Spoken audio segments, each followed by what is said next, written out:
So let us go ahead with next question, question number 29. A uniform wire of resistance 36 ohm. हमारे पास एक uniform wire है. Uniform wire मतलब उसका thickness हर जगह पे सेम होगा. टोटल रेजिस्टेंस कितना है? 36. Is bent in the form of a circle.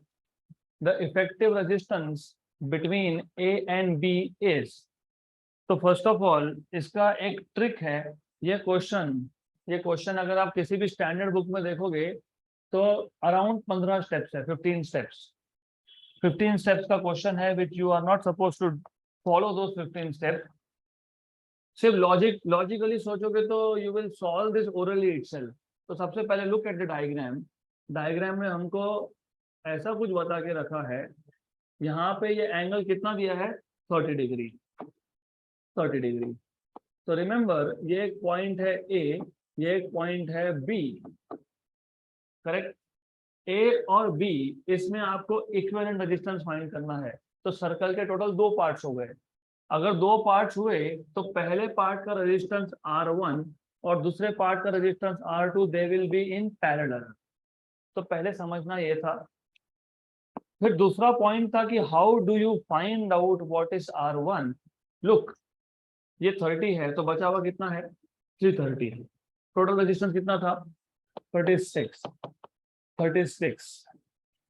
तो ये 30, ये 330. 1:11 का रेशो होता है. वो कितना होता है? 1:11. कितना? 1:11. जिनको वो नहीं समझ में आया तो कोई प्रॉब्लम नहीं, मैं आपको एक फॉर्मूला बना के दे देता हूँ.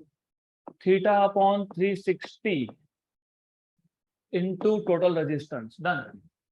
ये R1 का थीटा कितना है?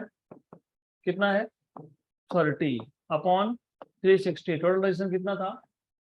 36. तो 1 जा एंड 10 जा, तो कितना आ गया? 3 ओम. कितना आ गया? 3 ओम. तो ये फॉर्मूला भी याद रख लिया तो डन. या तो लॉजिकली स्पीकिंग अभी बता दिया मैंने, ये 30 डिग्री, बचा हुआ एंगल 330 डिग्री. तो 1:11 का रेशो है.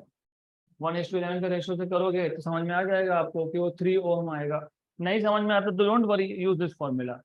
θ/360 into total resistance R. Theta कितना था? 30/360 इंटू 36. तो कितना आ गया? 3.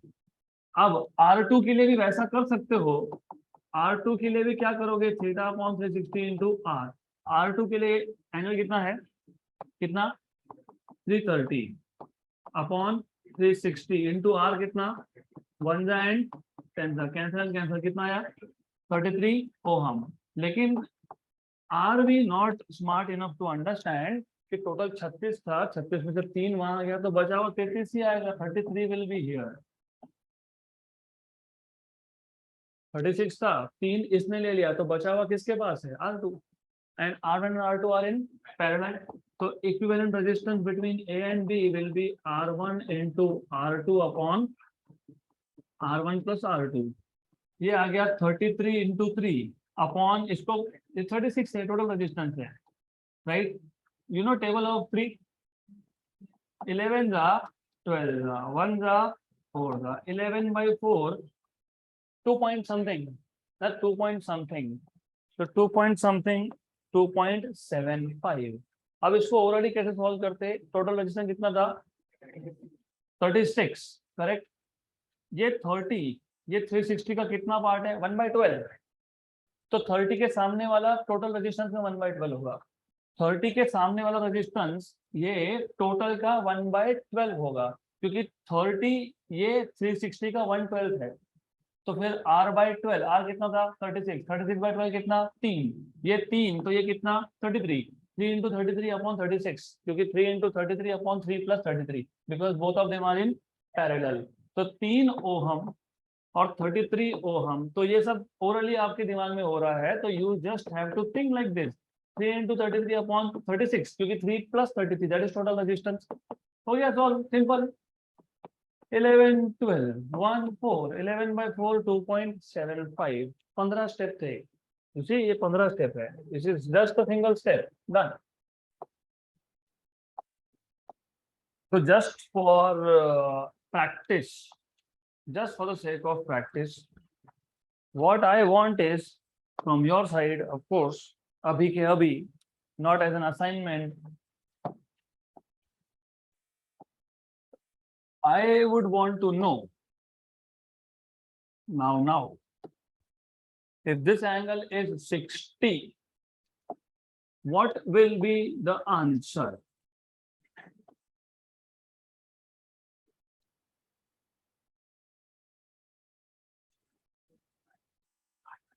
R1 अभी मैंने बताया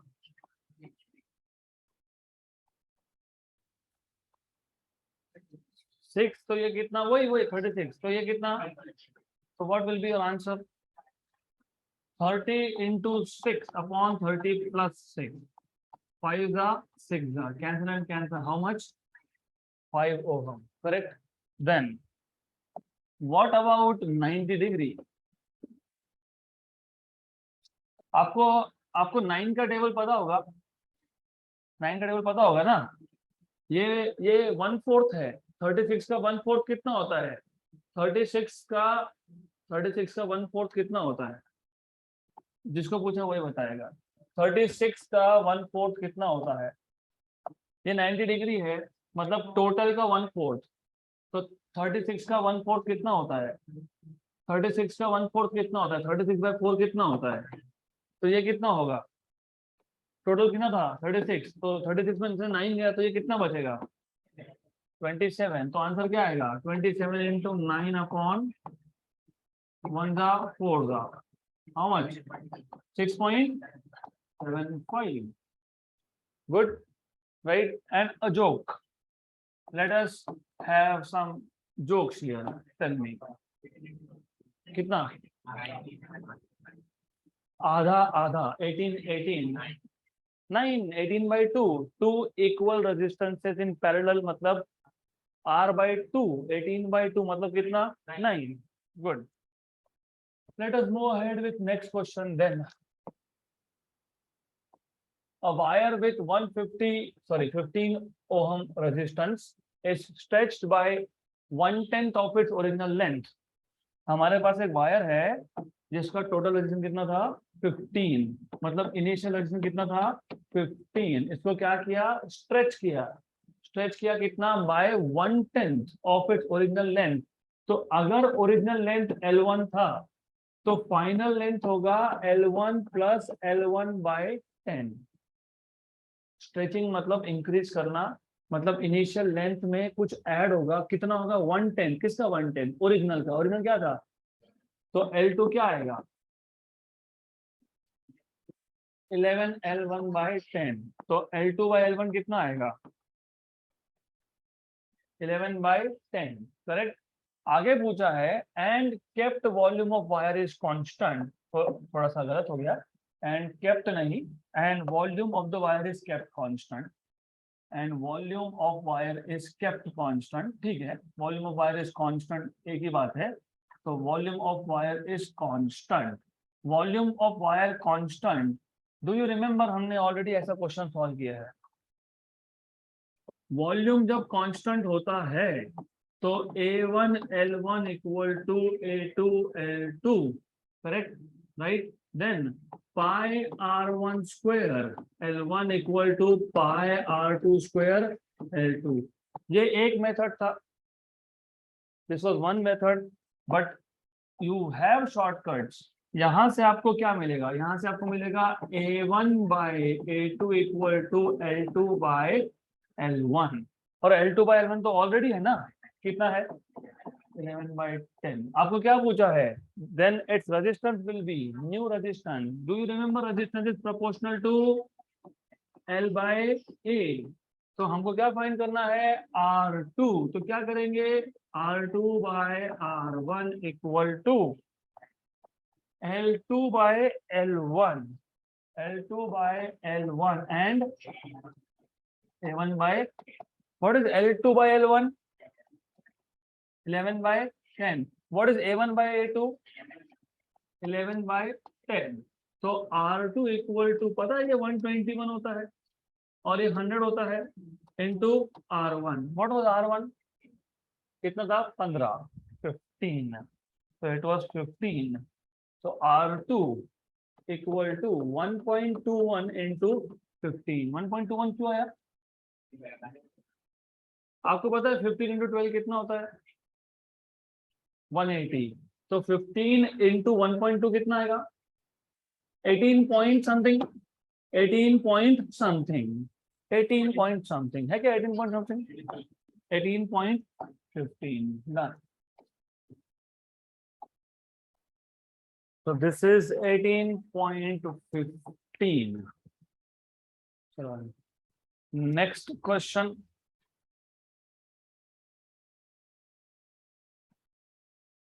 The resistance of a heating element is 99 ohm at room temperature. What is room temperature? 27 degrees Celsius.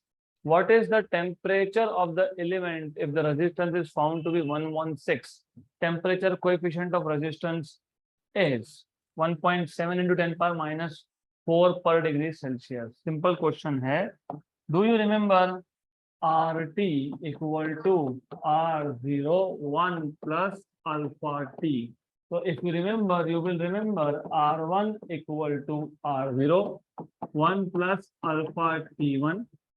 So you will also remember R2 equal to R01 plus alpha T2. So आपको process भी याद होगा कि R2 by R1 will be equal to R0 cancel 1 plus alpha T2 upon 1 plus alpha T1. R2 की value if I am not wrong 116 है. 116 है ना? 116. Yes, and this is 99. मैं इसको 100 भी मान सकता हूँ रफली, but that's okay. 1 plus alpha T2 find करना है और 1 plus alpha T1. T1 कितना दिया है आपको? रूम टेम्परेचर मतलब कितना? 27. करेक्ट. देन अल्फा की वैल्यू भी दी है 1.7 10 पावर माइनस 4. बाद में करेंगे. Look, the problem here is मैं 99 को 100 लिख सकता था, लेकिन answer they are very close. 999.9, 1005.3, 1020.2 and 1037.1. तो मेनी टाइम्स ऐसे जगह पे जब आंसर्स बहुत नियर बाय हो तो फिर आप अप्रोक्सीमेशंस कर नहीं सकते हो. यहाँ चल जाएगा लेकिन करना नहीं. तो you just have to solve this. Okay, तो इसको कैसे सॉल्व करोगे? फॉर द टाइम बीइंग इसको मान लो 100 मान लो. 116 अपॉन 100 1.16. 1.16 इंटू 1. चलो ठीक है, एक स्टेप बढ़ा लेता हूं मैं. I will increase one step here. So 1.16 into 1 plus 27 into 1.16. 31.3. ठीक है. Alpha equal to 1 plus alpha T2. Correct. एक काम करेंगे, ये 1 को यहाँ लाएंगे, क्या हो जाएगा? सब्ट्रैक्ट. तो कितना बचेगा? 0.16 प्लस 31.3 अल्फा, और अल्फा को भी कर देंगे डिवाइड. पहले 1 को यहाँ लाए, फिर अल्फा को डिवाइड कर दिया, तो क्या बचा? T2. Right. Then 0.16 upon alpha, 0.16 upon alpha plus 31.3 upon alpha into alpha. Cancel out. T2 cancel हो गया ना. ये 31.3 alpha upon alpha, alpha alpha गया. What is alpha value? 1.7. Lucky. We are so lucky. 1.7 into 10 power minus 4 plus 31.3. ये ऊपर जाएगा तो क्या होगा? 10 power plus 4. 0.16 into 10 power plus 4 कितना होता है? 1600 अपॉन कितना है? 1.7. Correct. Plus 31.3 equal to T2. रफली स्पीकिंग. एक काम करो, कंफ्यूजन अगर होगा आपको तो कंफ्यूजन रखना नहीं. Into 10 power minus 1. 16 1 एंड 100. ये ऊपर जाएगा तो 1000. 1000 प्लस 31.3 इक्वल टू T2. तो कितना आया? 1031.3 डिग्री सेल्सियस. तो कितना आ गया ये 1031.3। The nearest answer is 1037.1। तो इस केस में ये चल जाएगा, बट अगेन ऑफ कोर्स आपको खुद को वेरिफिकेशन करना पड़ेगा कैलकुलेशन का। तो what we have done is correct more और लेस, सिर्फ आंसर एक बार चेक कर लेना, यही आएगा 1037.1। तो done, this is how you are supposed to solve this question. Next question, ये कुछ नहीं किया, ये 1.7 था, इस 1.7 का पॉइंट हटाया, इधर रख दिया, 10 पावर -1 हो गया। ये 10 पावर -4 ऊपर गया था तो +4 हो गया था। 0.16 × 10 पावर +4 होता है 1600। नीचे आ गया 17 × 10 पावर -1, इसको 17 की जगह 16 मान लो। 1 and 100 जा, ये 10 पावर -1 ऊपर गया तो कितना हो गया 1000। 1000 में कितना ऐड कर रहे हो 31.3, तो कितना आएगा 1031.3। Next question, the resistance of the wire in platinum resistance thermometer at ice point is 5 ohm. What do you mean by ice point? 0 degree. तो गुड, मतलब सीधा सीधा आपको 0 डिग्री पे रेजिस्टेंस बता दिया कितना है 5 ohm. And at steam point, what do you mean by steam point? 100 degree Celsius, इस पे कितना है 5.25 ohm. When the thermometer is inserted in unknown hot bath, so there is some region, some material which is even hotter than steam point, उसमें जब thermometer आपने insert किया तो resistance is found to be 5.5। तो resistance at higher temperature T is 5.5 ohm. The temperature of the hot bath is definitely greater than 100। तो option number ए तो नहीं आएगा। अगर 100 पे ही 5.25 है तो 5.5 100 पे कैसे आ सकता है, तो नहीं आएगा। तो option number B, C and D में से एक।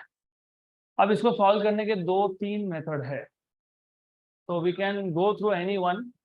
तो एक काम करते हैं, तो पहला मेथड तो बहुत सिंपल है। पहला मेथड ये कि आपके पास ये दो चीजें हैं ना, दो इंफॉर्मेशन है, तो इन दोनों के इंफॉर्मेशन से आपको अल्फा मिल जाएगा। कैसे मिलेगा? You know formula for alpha, RT equal to R01 plus alpha T. RT मतलब कौन है यहाँ पे R100 इक्वल टू R0। याद रखना जब जनरल फॉर्मूला लिखते हो आप, RT equal to R0 1 plus alpha T. तो ये T it can be any temperature higher than 0 degree. यहाँ कितना बोला था हमको 100। तो R100 equal to R0 into 1 plus 100 alpha, right. तो अब मेथड नंबर 1, यहां से पहले अल्फा फाइंड कर लो। कैसे करोगे? सिंपल है, फ्रॉम हियर, मैं इसको फिलहाल साइड में रख देता हूं। I will start from this point, I will keep this aside for time being, बाद में देखते हैं इसको, पहले इसका सॉल्व कर लेंगे। What is R100? 5। How much is this? 5.25। 1 plus 100 alpha, you know table of 5, 1.05। 1.05, तो 1 upon 1.05 equal to 1 plus 100 alpha. Clear यहां तक? पक्का?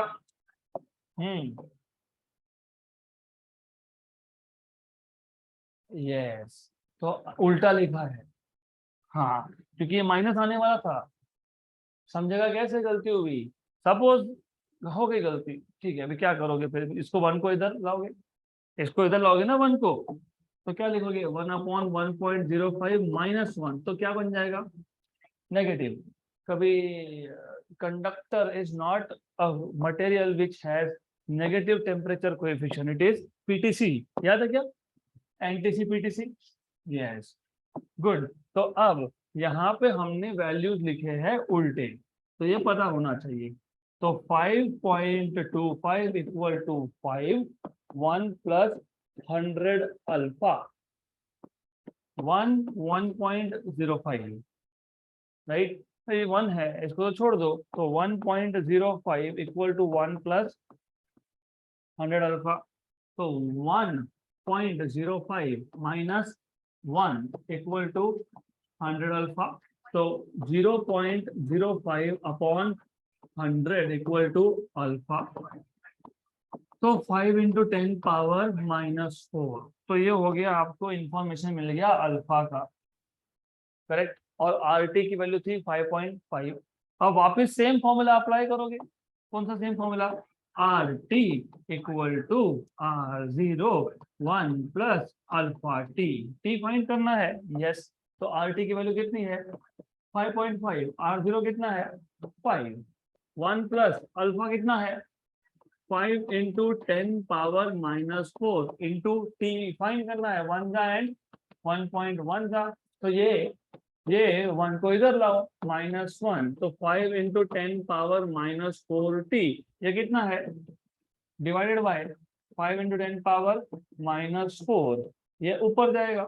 या तो एक काम करो, 1/5 कितना? 0 पॉइंट, खत्म आंसर, 200 आएगा।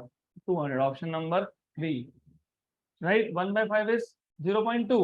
10 पावर -1, ये 10 पावर +4। अब इसका पॉइंट हटा देता हूँ, तो 10 पावर -1 और 10 पावर -1 मतलब 10 पावर -2 और 10 पावर +4। 10 पावर +4 -2 कितना? +2। और कौन बचा? 2। तो कितना आ गया? 200। तो answer will be 200 degree Celsius. Done, option number B.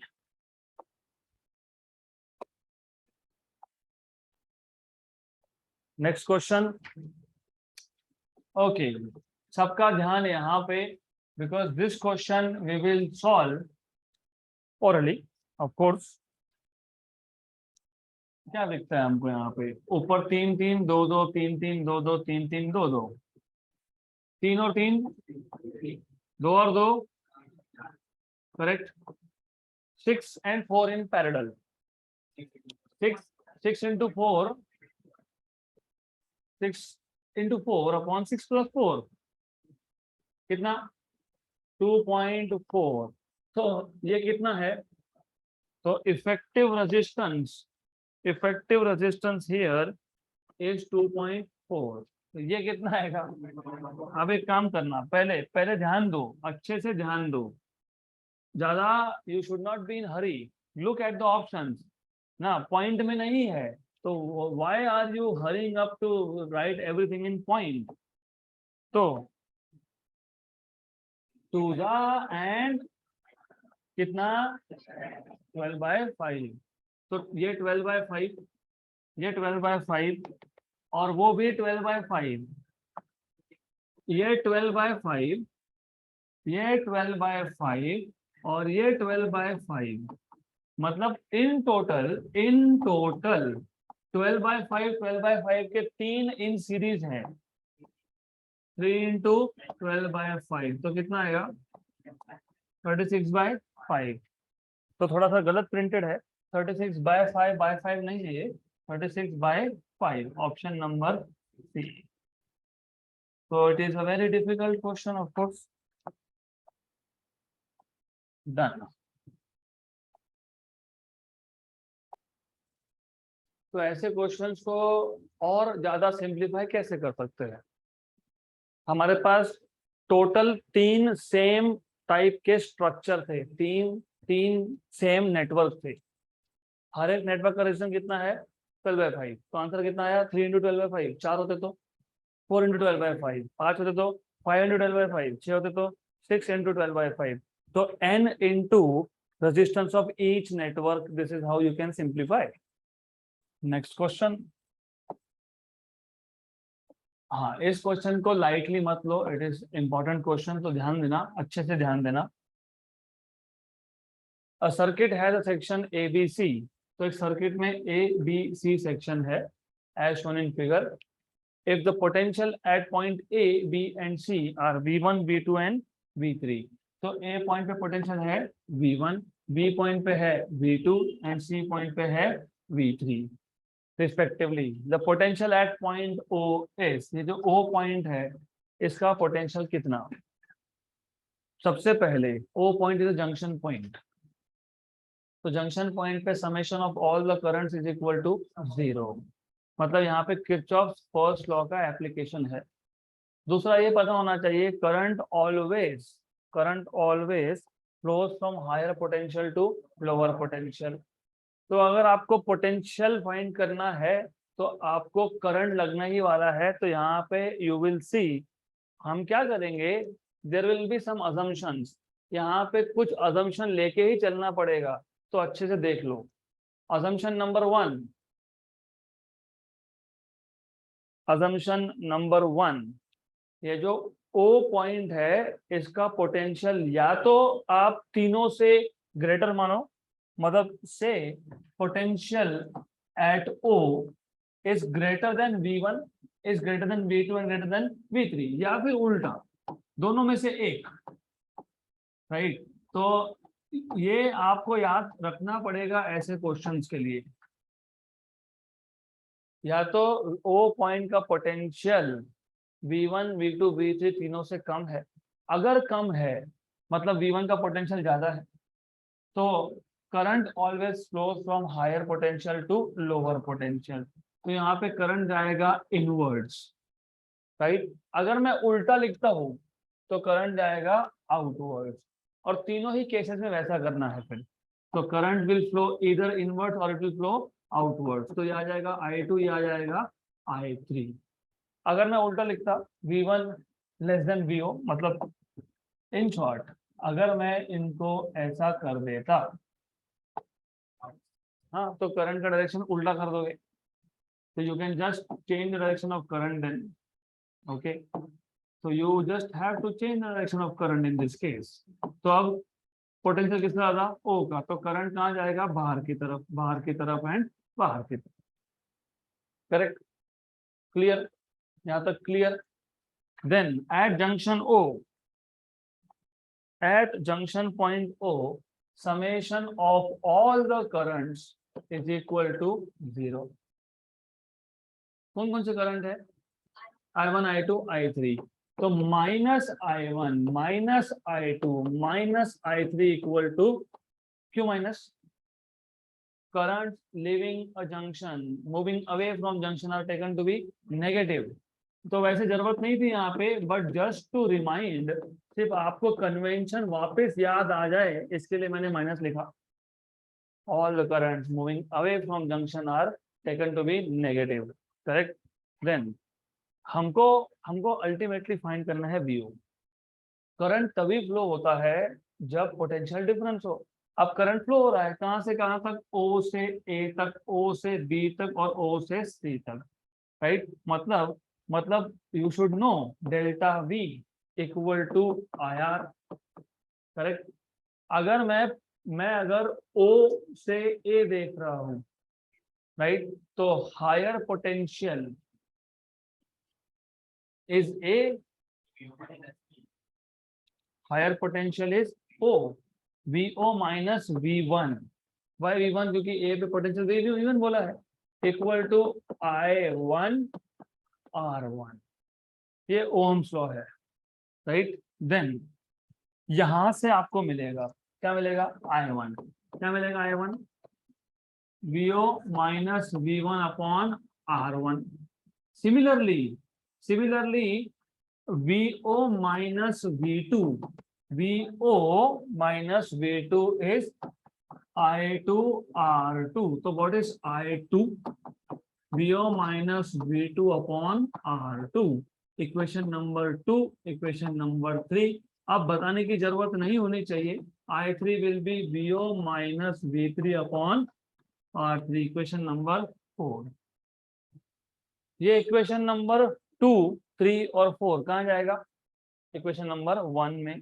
तो from equation number 2, 3, 4 and 1 put equation number 2, 3 and 4 in equation number 1. So I1 plus I2 plus I3. What is I1? VO minus V1 by R1 plus VO minus V2 by R2 plus VO minus V3 by R3 equal to 0. Correct? Then VO by R1, ऐसा क्यों कर रहा हूँ? Look. यहाँ पे हमको V1/R1, V2/R2, V3/R3 दिखता है ना? हाँ, तो दिखता है तो सेपरेट करना पड़ेगा।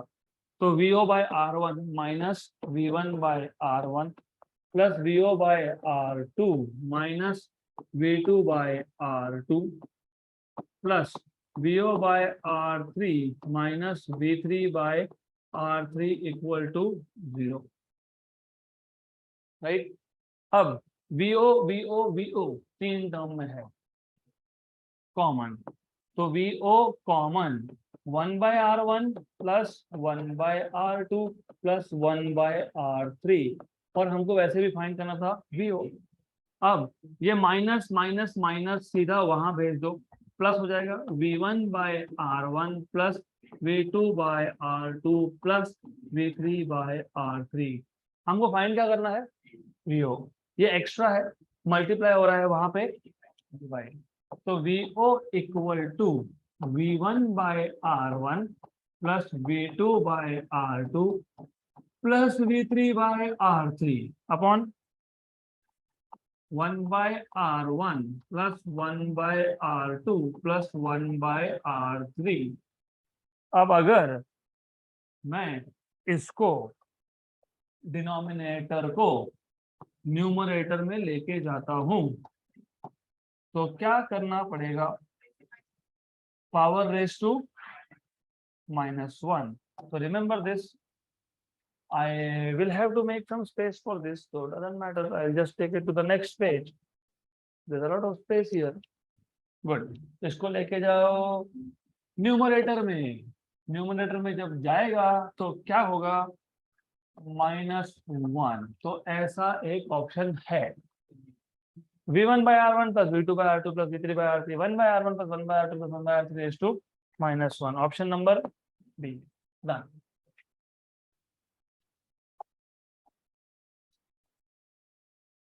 Next question.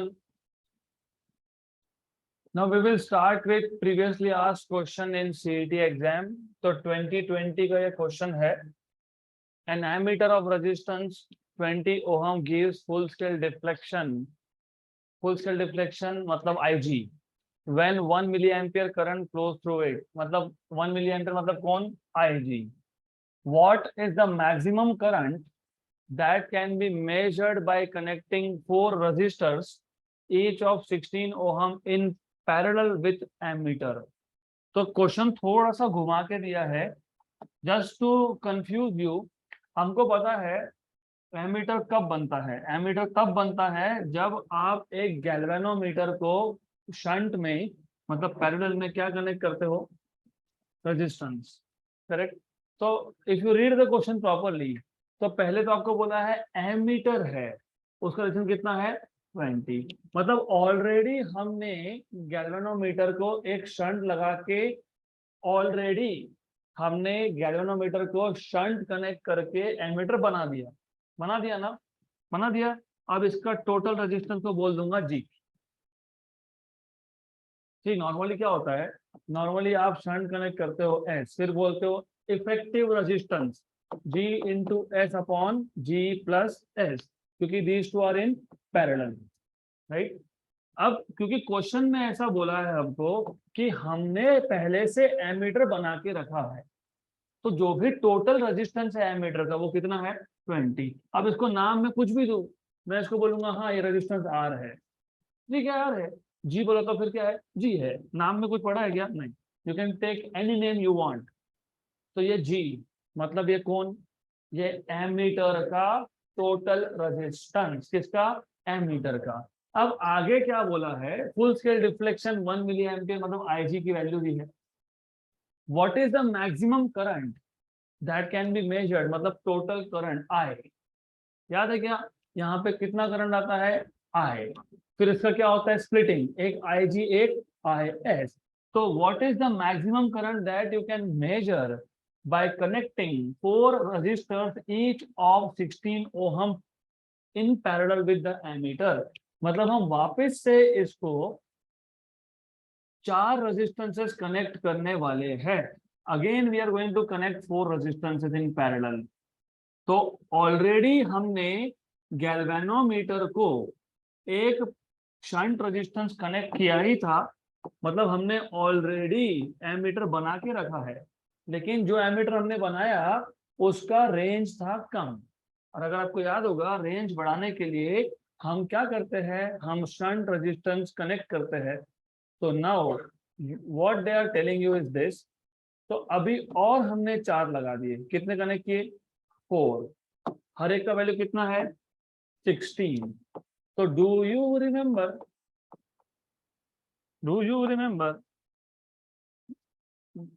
How much will be this, 16/4 मतलब कितना, 4। ये 4, इसको मैं बोल देता हूँ इफेक्टिव शंट S, ये 4 और ऊपर का G इन पैरेलल, बट हमको जरूरत नहीं है उसकी। टोटल करंट कितना है, I, ये कितना है, IG, यहां से कितना जाएगा, IS। तो what is total current IG plus IS, इसको रख दो, ये काम में आएगा हमारे। Do you know, of course you should know, VG equal to VS। क्यों ऐसा, because potential drop across parallel combination is same.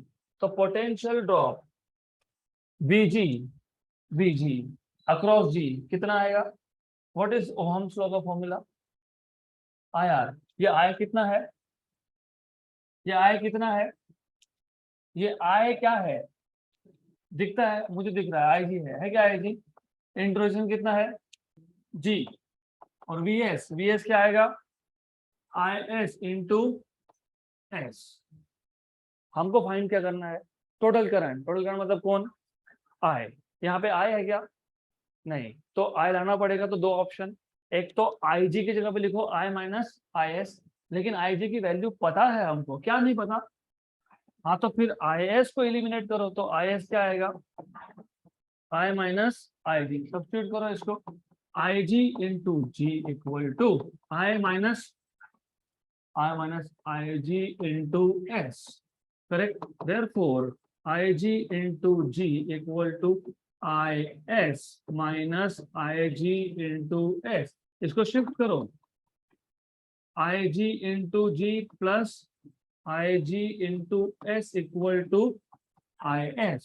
हमें क्या चाहिए था, I, यहां से कौन निकलेगा कॉमन, IG, क्या बचा, अपॉन क्या, S इक्वल टू क्या, बन गया फॉर्मूला, यस। तो once you have formula ready, you're supposed to put values. What is the value of IG, 1 milli ampere, मतलब कितना, 10 power minus 3। What is the value of G, बोला है ना 20, ये कितना आया 4, S कितना आया 4, तो 20 प्लस 4 अपॉन कितना है S, व्हाट इज S, 4। तो I कितना, ये 24/4, 6। तो आंसर कितना चाहिए, 6 milli ampere, 6 milli ampere, option number A.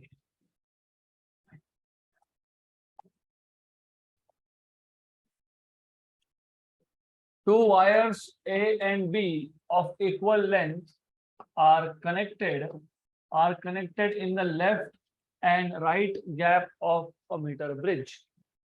Instead of connecting unknown and a variable resistor, क्योंकि मीटर ब्रिज के लेफ्ट गैप में हम नॉर्मली अननोन रेजिस्टेंस मतलब R1 इक्वल टू X होता है और R2 इक्वल टू R होता है, विच इज वेरिएबल रजिस्टर। तो instead of connecting unknown and known मतलब variable resistance, we are connecting 2 wires A and B of equal length, right?